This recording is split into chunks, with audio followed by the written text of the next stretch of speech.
Je vous présente une capsule sur l'interféromètre de Michelson. En fait, ça va être une simulation qui va être complémentaire à une autre capsule que j'ai déjà faite sur le sujet, dont je vais mettre le lien là, dans la description. Donc, la simulation que je vais utiliser, c'est celle de mon collègue Stéphane Gaumonguet. Je vais aussi mettre le lien vers son site de simulation dans la description de la vidéo. Alors, allons-y, mettons en action la simulation.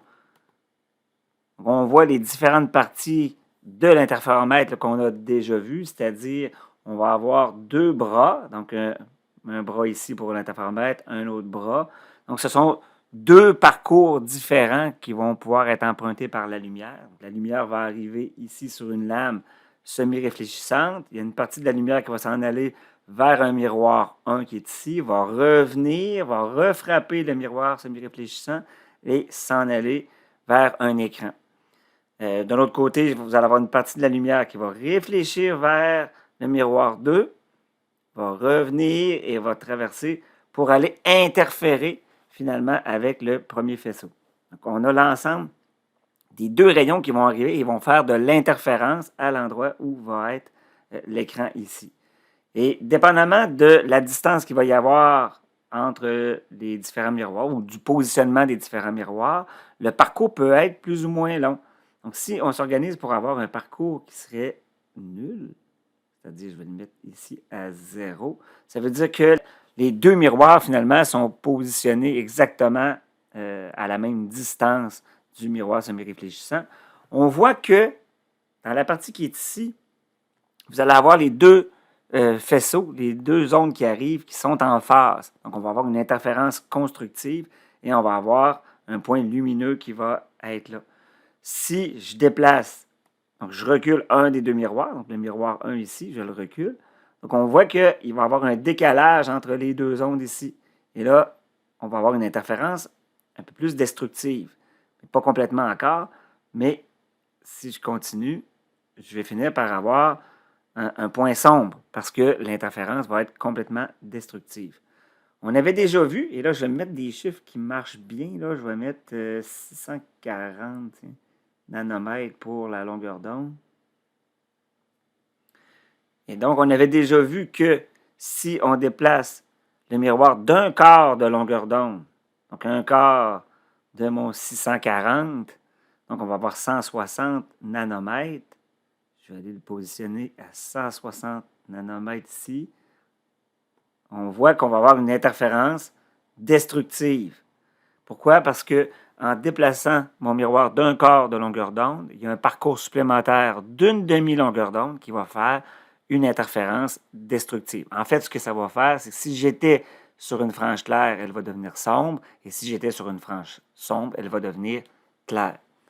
Et si je continue et que je déplace mon miroir finalement d'une demi-longueur d'onde, donc je vais le mettre à 320.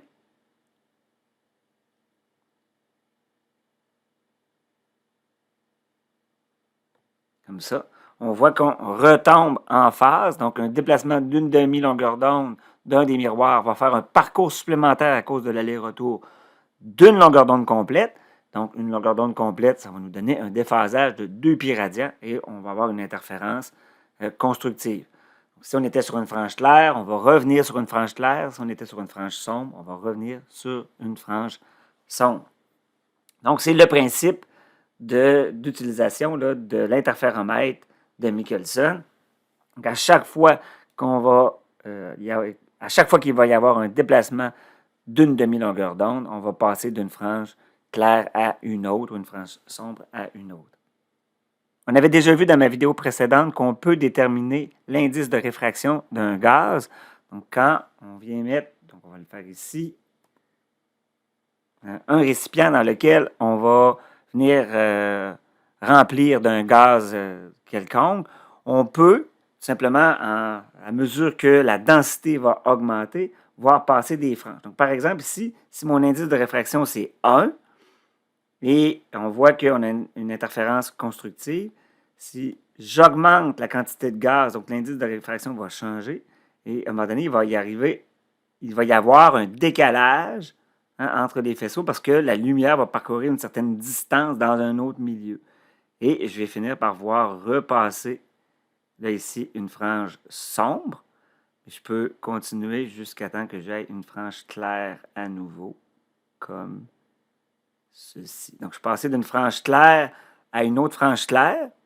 Donc, je peux compter le nombre de franges que je vois défiler et on est en mesure de déterminer l'indice de réfraction en question. Donc, je revois une frange sombre ici et une autre frange claire, comme ça. Donc, si vous réécoutez la première vidéo là, sur l'interféromètre de Michelson que j'ai postée, vous pouvez voir comment on en arrive à calculer l'indice de réfraction à mesure qu'on voit passer les franges là, devant nos yeux. Donc, c'est ce que je voulais vous montrer à partir de cette très belle simulation. N'hésitez pas à aller sur le site de simulation pour vous pratiquer là, à jouer sur les différents paramètres. Je vous conseille aussi fortement d'écouter la première capsule sur l'interféromètre de Michelson que j'avais déjà fait pour mieux comprendre la mathématique qu'il va y avoir puis comment on doit raisonner là, avec l'interféromètre. Aussi pour être en mesure de déterminer l'indice de réfraction du gaz à partir des différentes franges qui vont passer devant nos yeux. Alors là-dessus, je vous dis à la prochaine.